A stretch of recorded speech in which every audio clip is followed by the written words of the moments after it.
उसने सोचा फ्लैट जाकर एक्स2 से इस केस पर बात करेगा ताकि उसे पता चल सके कि केस की नोयत क्या है कि अचानक टैक्सी एक झटके से रुक गई और ब्रेकों की चीखों ने उसे चौंका दिया। क्या हुआ?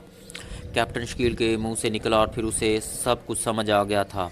आगे एक कार ने सड़क रोकी हुई थी। उससे पहले कि कैप्टन शकील कुछ करता, दो आदमी रिवॉल्वर लिए उसके सर पर हो गए। एक आदमी ड्राइवर की कनपट्टी पर रिवॉल्वर रखा हुआ था। खामोशी से बाहर निकला और रिवॉल्वर बरदार ने कैप्टन शकील से मुखातब होकर कहा और दूसरे आदमी ने कार का दरवाज़ा खोल दिया और कैप्टन शकील बाहर निकल आया। हाथ उठाकर सामने कार की तरफ चलो, रिवॉल्वर ब्रदर ने कहा। तुम बीच बाहर चल निकलो, रिवॉल्वर ब्रदर ने टैक्सी ड्राइवर से मुखातब होकर कहा और टैक्सी ड्राइवर, जिसका रंग खौफ से जर्द हो रहा था, खामोशी से बाहर निकल आया। दूसरे लम्हे रिवॉल्वर के दस्ते का एक ज़ोरदार वार टैक्सी ड्राइवर के सर पर पड़ा और वो कटे हुए शहतीर की मानद ज़मीन पर गिर पड़ा। कैप्टन शील के पीछे अब दो आदमी रिवॉल्वर लिए चल रहे थे। उन्होंने उसकी जेब से रिवॉल्वर भी निकाल लिया था, जबकि तीसरे आदमी ने टैक्सी ड्राइवर को बेहोश कर दिया था। उसने ड्राइवर को टैक्सी के अंदर डाला और टैक्सी को स्टार्ट करके एक साइड पर लगा दिया और फिर दरवाज़ा बंद करके वो तकरीबन भागता हुआ अपनी कार की तरफ आया। इसे अंदर बैठाओ, खड़े मुंह क्या देख रहे हो? तीसरे रिवॉल्वर बरदार ने इंतहाई तल्ख लहजे में अपने आदमियों से कहा। वो शायद इन दोनों का इंचार्ज था। चलो अंदर बैठो, एक शख्स ने कैप्टन शील से मुखातब होकर कहा और कैप्टन शील खामोशी से अंदर बैठ गया।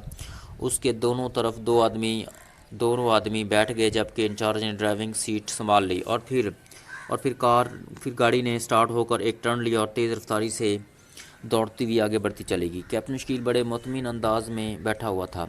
वो अगर चाहता तो इन तीनों आदमियों से निपटने के बहुत से मौका आए थे, मगर वो ये देखना चाहता था कि इन लोगों का प्रोग्राम क्या है और वो इसे कहाँ ले कर जाना चाहते हैं। उसने सोचा हो सकता है कि उनके साथ जाने से कोई नया सुराग हाथ में लग जाए। चुनाचा वो इत्मीनान से बैठा हुआ था। कार मुख्तलिफ सड़कों से होती हुई एक सुनसान सड़क पर पहुंची तो ड्राइवर ने कार एक साइड पर रोक दी। इसकी आंखों पर पट्टी बांधो, ड्राइवर ने सीट पर बैठे हुए शख्स ने अपने साथियों को हुक्म दिया और जेब से रिवॉल्वर निकाल कर उसका रुख कैप्टन शकील की तरफ कर दिया। कैप्टन शकील के साथ बैठे हुए आदमियों में से एक ने जेब से स्याह रंग पट्टी निकाल ली और फिर कैप्टन शकील की आंखों पर मजबूती से बांध दी। कैप्टन शकील ने पट्टी बांधने से पहले अपनी आंखें सख्ती से बंद कर ली थीं। चुनाचा जब उस आदमी ने पट्टी बांध ली और कार दोबारा चल पड़ी तो उसने आंखें खोलने के लिए ज़ोर लगाया। आंखें सख्ती से बंद होने की वजह से आंख के इर्द गिर्द की खाल सिकुड़ गई थी और फिर उस पर पट्टी भी इंतहाई कस कर बांधी गई थी। इसलिए जब कैप्टन शकील ने आंख खोलने के लिए ज़ोर लगाया तो वो खाल अपनी जगह वापस पहुंच गई और पट्टी भी उसके साथ ही थोड़ी सी ऊपर खिसक गई। अब एक मामूली सी दर्ज पैदा हो गई थी और थोड़ी सी कोशिश से वो बासानी इधर उधर देख सकता था। ये शुबदा बाजों वाला करतब था जो आंखों पर पट्टी बांध कर टेढ़ी लकीर पर चलना और किताब पढ़ना और पट्टी बंदी होने के बावजूद सब कुछ देख लेने का शुबदा करते थे।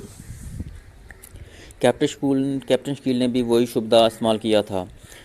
चुनांचे अब वो लोग उसकी आंखों पर पट्टी बांधकर मुतमिन हो गए थे, लेकिन मुकाबले में कैप्टन शकील था, इसलिए वो भी इत्मीनान से पट्टी बांधे सब कुछ देख रहा था।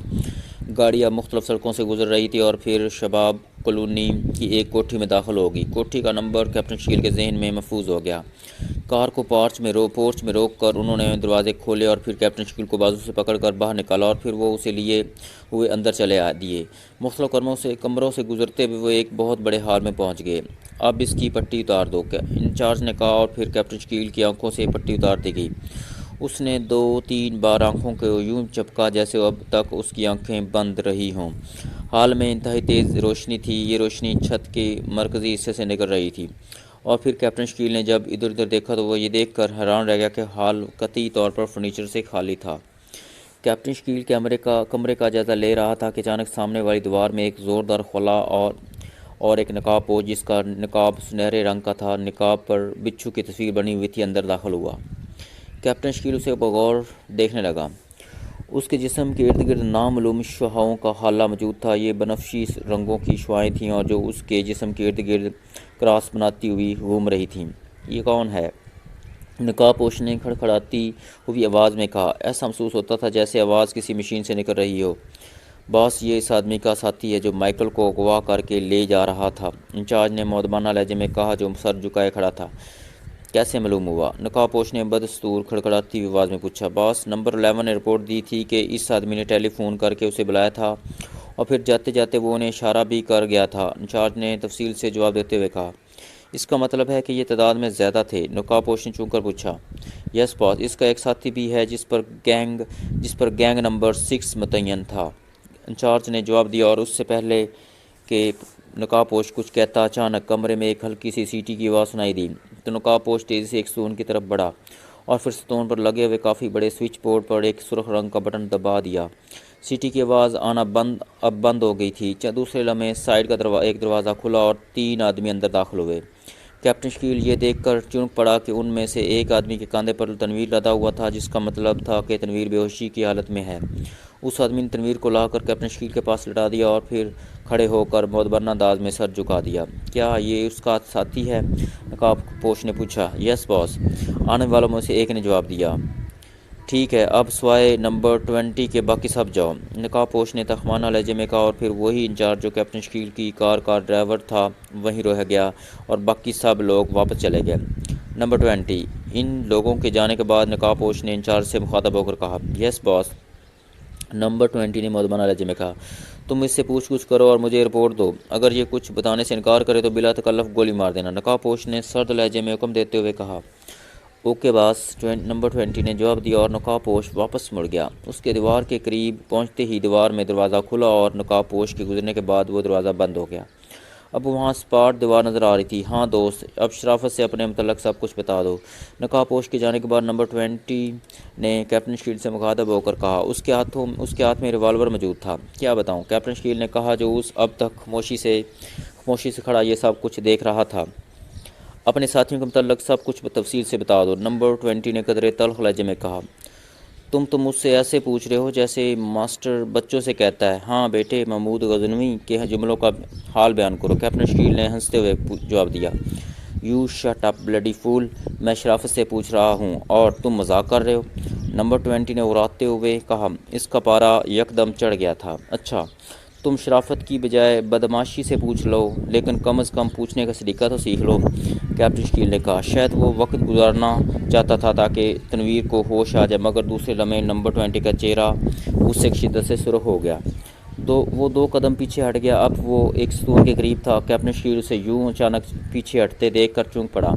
उससे पहले कि वो कोई रद्द-ए-अमल ज़ाहिर करता, नंबर 20 ने स्टूल पर लगा हुआ एक बटन दबा दिया और फिर वो कुछ हो गया जो कैप्टन शकील के तसव्वुर में भी नहीं था। जिस जगह कैप्टन शकील खड़ा था, फर्श के उस टुकड़े ने तेज़ी से हरकत की और ये सब कुछ 1 सेकंड में हो गया। और दूसरे लम्हे कैप्टन शकील उल्टा लटका हुआ था। वो टुकड़ा ही दीवार से होता हुआ छत की तरफ चला गया था। इधर ऊंची छत से एक लंबी सुलाख नीचे आ गई, जिसके सिरे पर ऐसा ही एक टुकड़ा लगा हुआ था और फर्श वाला टुकड़ा उस टुकड़े से कटा की आवाज़ से चिपक गया। अब ज़ाहिर है कैप्टन शकील के कदम इस टुकड़े से चिपके हुए थे, और वरना वो तो कम से कम उल्टा ना होता। कैप्टन शकील को इस जादूगरी की उम्मीद नहीं थी। उसका ख्याल था कि नंबर 20 रिवाल्वर के बलबूते पर उसे पूछ करेगा। उसे ये तो खबर ना थी कि यहाँ ऐसे तिलिस्म मौजूद हैं कि 1 सेकंड में आदमी को उल्टा कर देते हैं। अब बोलो, क्या कहते हो, नंबर 20 ने कहा। उसके चेहरे पर हकारत अमेज़ मुस्कुराहट थी। सिर्फ एक फ़र्क हुआ है कि तुम मुझे उल्टे नज़र आ रहे हो, बाकी सब ठीक है, कैप्टन शकील ने मुस्कुराते हुए जवाब दिया। तो नंबर 20 का पारा मज़ीद चढ़ गया और दूसरे लम्हे उसने आगे बढ़कर कैप्टन शकील के चेहरे पर ज़ोरदार थप्पड़ जड़ दिया। थप्पड़ खासा ज़ोरदार था, मगर कैप्टन शकील के हाथ तो आज़ाद थे और उसका ख्याल शायद नंबर 20 को ना रहा था। उसने थप्पड़ मारकर पीछे हटना चाहा, मगर अब वो कैप्टन शकील के हाथों की मजबूत गिरफ्त में था। कैप्टन शकील का एक हाथ उसके बाजू पर जमा हुआ था, जिसमें उसने रिवाल्वर पकड़ा हुआ था, और दूसरा हाथ उसने बड़ी फुर्ती से नंबर 20 की गर्दन के गिर्द लपेट लिया था। नंबर 20 ने बाजू और गर्दन छुड़ाने की बहुत कोशिश की, लेकिन कैप्टन शकील, जो शायद इस मौका के लिए ही नंबर 20 को जज कर रहा था, यूं आसानी से उसे कैसे निकलने देता। चुनांचे कैप्टन शकील ने भी अपना पूरा जोर लगा दिया। वैसे उसका ज़्यादा जोर इस बात पर था कि किसी तरह नंबर 20 का वो बाजू ऊंचा करे जिसमें उसने रिवॉल्वर पकड़ा हुआ था। चुनांचे चंद लम्हों की जान तोड़ कोशिश के बाद वो अपने मकसद में कामयाब हो गया। हाथ ऊंचा होते ही कैप्टन शकील ने बाजू यकदम छोड़कर रिवॉल्वर पर हाथ डाल दिया और फिर एक झटके से रिवॉल्वर उसके हाथ में था। नंबर 20 ने इस दौरान हाथ छुड़ाने के लिए उसके चेहरे पर टक्करें मारनी शुरू कर दीं। कैप्टन शील की नाक से खून बह रहा था, मगर उसने परवाह न की और अब रिवॉल्वर उसके हाथ में था। उसने यकदम उसकी गर्दन छोड़ी और नंबर 20 को धक्का खाकर नीचे गिरा। अब सीधी तरह वो बटन ऑफ कर दो वरना मैं गोली मार दूंगा, कैप्टन शकील ने इंतहाई तल्ख लहजे में कहा। तो नंबर 20 उठ खड़ा हुआ। जल्दी करो, मैं सिर्फ 3 तक गिनूंगा, कैप्टन शकील ने घुराते हुए कहा और नंबर 20 आस्ता आस्ता स्तून की तरफ आया। बड़ा खबरदार, अगर और कोई बटन दबाने की कोशिश की तो कैप्टन शकील ने उसे वार्निंग देते हुए कहा। तो नंबर 20 ने एक लम्हे के लिए सोचा और फिर दूसरे लम्हे बटन ऑफ कर दिया। एक झटका लगा और कैप्टन शकील दोबारा अपनी जगह पर मौजूद था, लेकिन इस मरतबा चूंकि फर्श के उस टुकड़े ने उसके कदम छोड़ दिए थे, इसलिए वो खड़ा न रह सका और नीचे गिर पड़ा, मगर रिवॉल्वर उसने हाथ से नहीं छोड़ा था। कैप्टन शकील के गिरते ही नंबर 20 ने उस पर छलांग लगा दी, मगर कैप्टन शकील फुर्ती से गिरवट बदल गया और नंबर 20 पूरे ज़ोर से फर्श से जा टकराया। दूसरे लम्हे कैप्टन शकील फुर्ती से उठ खड़ा हुआ। खड़े हो जाओ नंबर 20, कैप्टन शकील ने घुराते हुए कहा। तो नंबर 20 बेबसी से खड़ा हो गया। हाथ उठा लो, कैप्टन शकील ने तल्ख लहजे में कहा। तो नंबर 20 ने उसके हुक्म की तमील कर दी। अब उसके पास इसके अलावा चारा ही क्या था। चलो आगे बढ़ो और उसी टुकड़े पर खड़े हो जाओ, कैप्टन शकील ने तखमाना लहजे में कहा, लेकिन नंबर 20 तजाबज़ के आसार चेहरे पर लिए वहाँ खड़ा रहा। जल्दी करो वरना, कैप्टन शकील ने घुराते हुए कहा और नंबर 20 2 कदम आगे बढ़ आया, मगर कैप्टन शकील के जहन में वो जगह महफूज थी, इसलिए वो नंबर 20 का मतलब समझ गया था। वो अभी उस टुकड़े से 1-2 कदम पीछे था। उसने सोचा होगा कि उसे क्या ख्याल आ रहा होगा। 1 कदम और आगे बढ़ो, कैप्टन शकील ने उसे हुक्म देते हुए कहा और फिर अमर मजबूरी वो 1 कदम और आगे बढ़ गया। कैप्टन शकील जो उस दौरान इस स्टोन के करीब पहुंच चुका था, उसने तेज़ी से वो बटन ऑन कर दिया। पलक झपकने में अब नंबर 20 उल्टा लटका हुआ था।